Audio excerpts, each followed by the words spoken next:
मैं सामाजिक कार्यकर्ता रचनाकार नंदलाल विद्रोही, फाजिल नगर, कुशीनगर।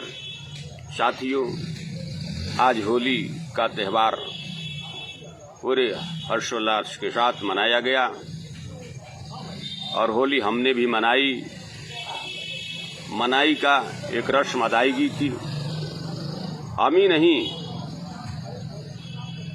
पूरे हिंदुस्तान में 13 करोड़ सहारा इंडिया परिवार से जुड़े जमाकर्ता, जिनकी जिंदगी की गाढ़ी कमाई, पसीने की कमाई सहारा इंडिया परिवार में जमा था, जिन्होंने सपना देखा था पालियों को पढ़ाने का, बेटियों के हाथ पीले करने का, और सपना देखा था एक अपना आशियाना बनाने का, एक छत के नीचे रहने का, और एक अंतिम सपना भी देखा था कि जब हम बूढ़े हो जाएंगे तो ये सहारा इंडिया परिवार हमारी बुढ़ौती की लाठी बनेगा। वो लाठी भी नहीं बच पाई। मैं नंदलाल विद्रोही, सामाजिक कार्यकर्ता, फाजिल नगर, कुशीनगर, देश के यशस्वी प्रधानमंत्री नरेंद्र भाई मोदी जी से अपील कर रहा हूं। लोग कहते हैं कि मोदी है तो मुमकिन है। क्या यह मुमकिन नहीं है कि हमारा पैसा, जो मेहनत का पैसा था, पसीने का पैसा था, हमने जमा किया था और सपना देखा था, क्या मुमकिन नहीं है कि वो मेरा पैसा, हमारा पैसा वापस हो जाए? आपके सरकार में रहते हुए अगर ऐसा नहीं होता है तो लोग सपना नहीं देखेंगे। सपना देखना जिस दिन छोड़ देंगे आदमी, तो समझ ले विद्रोही नहीं रहा वो आदमी। आदमी रहेगा तो सपना देखेगा। आज हमारे सपनों को पर लग सकते हैं।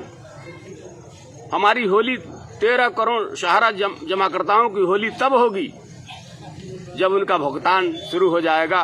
वो अपना पैसा अपने तरीके से खर्च करने का उनको सुख मिलेगा।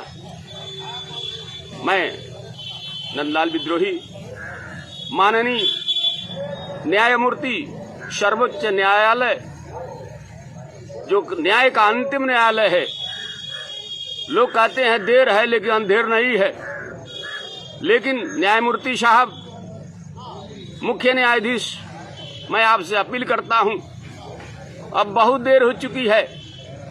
हजारों लोग मर चुके हैं, काल के गाल में समा चुके हैं। उनको तो आपका कानून नहीं जिंदा कर सकता है, लेकिन जो जिंदा हैं, चूंकि आप न्यायमूर्ति हैं, तो निश्चित रूप में हमारे जीते जी अगर न्याय मिल जाता है 13 करोड़ लोगों को, तब तो यह न्याय की जीत होगी। वरना मरने के बाद न्याय मिलना न्याय संगत कतई नहीं कहा जा सकता है। न्याय जीते जी मिले, न्याय समय से मिले। समय से अगर न्याय नहीं मिलता है तो अन्याय के समान हो जाता है। ये मेरा मानना है। मैं न्यायमूर्ति साहब से, जो भी बेंच बैठी हुई है दिल्ली में, मैं सबसे अनुरोध करता हूं कि अब हम लोगों के पास जहर खाने का भी पैसा नहीं बचा हुआ है। हम लोगों के सारे सपने टूट गए हैं, लेकिन अंतिम उम्मीद माननीय सर्वोच्च न्यायालय, माननीय यशस्वी प्रधानमंत्री नरेंद्र भाई मोदी जी से मैं भी आग्रह कर रहा हूं, अभी भी समय है। न्यायालय में हमारा मामला तो चल ही रहा है। आप सक्षम प्रधानमंत्री हैं, आपके एक इशारे पर पूरा देश तैयार हो जाता है। मैं बार बार कहता हूं, इस मामले को आप क्यों नहीं उठा रहे? क्या ये करोड़ों लोग हिंदुस्तानी नहीं हैं? क्या ये करोड़ों लोग आपके नहीं हैं?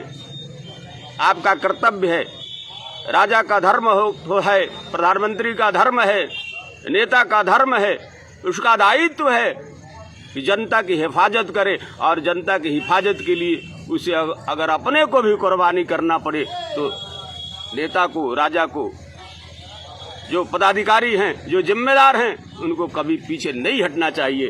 और लोकतंत्र तो लोगों का तंत्र है, लोगों के लिए है, लोगों की सरकार है, लोगों के द्वारा गवर्न की जाती है। और लोगों के ही काम नहीं आएगी तो फिर सरकार का क्या मतलब रह जाएगा। मैं नंदलाल विद्रोही पूछना चाहता हूं कि लोकतंत्र में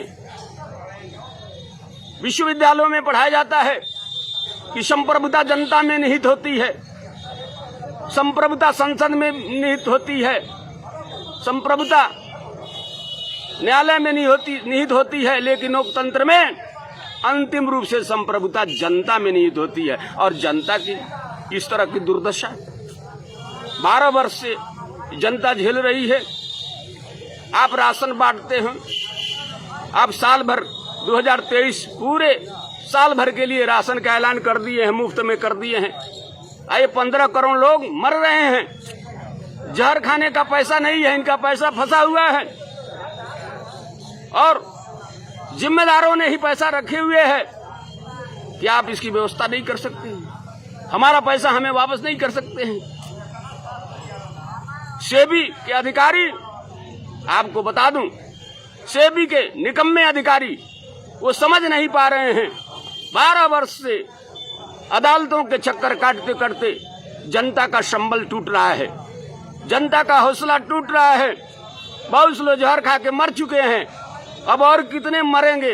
मोदी जी, मैं आपसे पूछना चाहता हूं, आप बता दीजिए, जो बचे हैं आप उनको बचाना चाहते हैं? अगर चाहते हैं तो न्यायालय से अलग, न्यायालय को लेकर के कोई बीच का रास्ता निकाल दीजिए। ये आपकी जवाबदेही है, आपकी जिम्मेदारी है, आपका नैतिक दायित्व है, आपका धर्म है।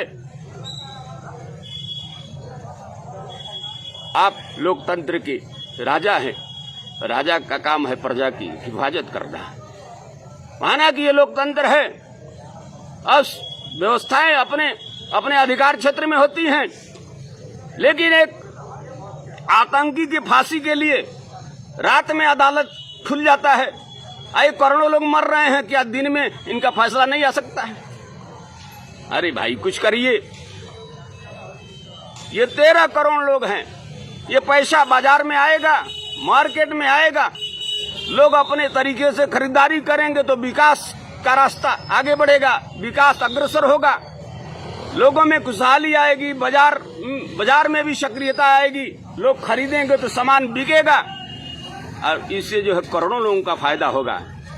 मैं माननीय प्रधानमंत्री जी, न्यायमूर्ति सर्वोच्च न्यायालय चंद्रचूड़ साहब से, जो कि न्याय के सबसे सर्वोच्च अधिकारी हैं, न्यायमूर्ति हैं, भगवान का रूप होता है न्यायालय, पंच परमेश्वर कहा गया है, तो पंच परमेश्वर वाला फैसला हो जाए वो भी ठीक है, न्यायालय करे वो भी ठीक है, लेकिन तारीखों में 12 वर्ष से लगातार तारीखें मिल रही हैं और तारीख से ये देश नहीं चलेगा। जिंदा लोगों पर, लोग जिंदा रहेंगे, हम जिंदा रहेंगे तभी आप हमारे पर हुकूमत करेंगे। आपको सोचना पड़ेगा, अब वक्त नहीं है। लोगों का धैर्य धराशायी हो रहा है, सपने टूट रहे हैं, अपने रूठ रहे हैं, दवा के अभाव में लोग मर रहे हैं। पैसा मिल जाता, उनका क्या गुनाह है? आप बता दीजिए। जहां तक सुब्रत राय की बात है, उस व्यक्ति ने छोटी सी पूंजी में पूरे हिंदुस्तान ही नहीं पूरी दुनिया में साम्राज्य कायम किया, लोगों को रोजी रोटी दिया, लाखों नौजवानों को रोजगार दिया। यही उसने गुनाह किया। आपके अधिकारी, ये सेबी के निकम्मे अधिकारी समझ नहीं पाए, न जाने किससे बदला लेना चाह रहे हैं। सुब्रत राय का क्या आप करेंगे आप जानिए, लेकिन करोड़ों लोगों को कष्ट देना यही लोकतंत्र है। लोगों की समस्या का समाधान न हो, लोगों का कानून से विश्वास उठ जाए, लोगों का संविधान से विश्वास उठ जाए, तो फिर लोगों को सोचना पड़ेगा। आप जहां तक चुनाव की बात है, आप मुफ्त में राशन दे रहे हैं, अच्छी बात है, लेकिन हमारा पैसा मिल जाए, इसके लिए आपको प्रयास करना चाहिए। करोड़ों लोग हैं, केवल वोट की राजनीति करना बंद करिए। अगर करना ही है तो 13 करोड़ हम लोग हैं, हम लोग का भुगतान देना है, आपको अपने घर से नहीं देना है, हमारा ही पैसा हमें वापस करना है। आखिर ऐसा क्यों हो रहा है? ये हमारे साथ अन्याय कब तक होता रहेगा? जान लीजिए, हमारी बात को नोट कर लीजिए। अन्याय बहुत बढ़ेगा, लोगों का विश्वास टूटेगा, तो फिर विश्वास की बहाली करना आपके बस की बात नहीं होगी, कानून के बस की बात नहीं होगी। लोग हैं, लोग से देश बनता है। अगर लोग हैं तभी हमारा हिंदुस्तान है। हम हैं तो कानून है, हम हैं तो संविधान है। हम ही नहीं रहेंगे तो न कोई कानून को मानेगा, न कोई संविधान को मानेगा, और हुकूमत आप किस पर करेंगे। मैं नंदलाल विद्रोही सामाजिक कार्यकर्ता आपसे पुनः निवेदन करता हूं, जो भी जिम्मेदार लोग हैं, पूरा हिंदुस्तान, चाहे वो पक्ष हो चाहे विपक्ष हो, ये 13 करोड़ सहारा जमाकर्ताओं का पैसा वापस होना चाहिए। ये पूरा हिंदुस्तान पूछ रहा है। इनकी निगाहें आप पर हैं, आप अपनी जिम्मेदारी से मुकर नहीं सकते। ये 13 करोड़ लोग जिस दिन सड़क पर आ जाएंगे तब क्या होगा, आपने सोचा है? 13 करोड़ लोग ठान दें तो आपकी जो है ताजपोशी कर सकते हैं। 13 करोड़ ठान लें, संकल्प कर लें तो आपकी ताजपोशी कर सकते हैं। 13 करोड़ अगर ठान लें तो 13 भी सरकार की कर सकते हैं। वो जनता में ताकत होती है। मैं आपसे कहना चाहता हूं, जितना शीघ्र हो सके सहारा का भुगतान सुनिश्चित हो। लाखों लोग सड़क पर आ गए, बेरोजगार हो गए, उनको काम मिले, लोगों को अपना पैसा वापस हो। इन्हीं सब शब्दों के साथ मैं नंदलाल विद्रोही, फाजिल नगर, मैं चूंकि रचनाकार हूं, साहित्यकार हूं, मैं 4 लाइन माननीय मोदी जी को दे रहा हूं। आप उसे जरूर सुनेंगे और गुनेंगे।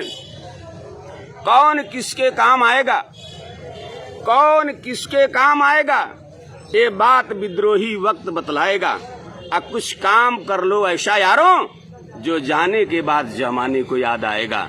तो ये अगर यह काम आप कर दिए 13 करोड़ लोग, तो यह लोग आपकी एक इशारे पर जो है पूरा हिंदुस्तान, ये 13 करोड़ लोग जो है, 13 करोड़ लोग, आप सोच लीजिए कितनी बड़ी ताकत है। और ये ताकत आप जैसा भी कहेंगे वैसा करने के लिए हम तैयार हैं, बशर्ते हम लोगों का भुगतान दिलवा दीजिए। 13 करोड़ लोगों, ये अपने ही आपके अपने हैं। आप लोग कहते हैं कि राजनीति जो है जनता के लिए है, जनता के लिए राजनीति की जाती है। राजनीति का अपना धर्म है, वो जनता के लिए है। राजनीति का कर्म है, वो भी जनता के लिए। राजनीति का मतलब जनता मालिक है और जनता सब कुछ है। जो कुछ होगा, संविधान चाहे कानून चाहे जो कुछ भी बना हुआ है, सब जनता के लिए बना हुआ है। और जनता की खुशहाली के लिए आपको हर कदम उठाना पड़ेगा। इन्हीं शब्दों के साथ जय हिंद, जय भारत, जय महात्मा गांधी।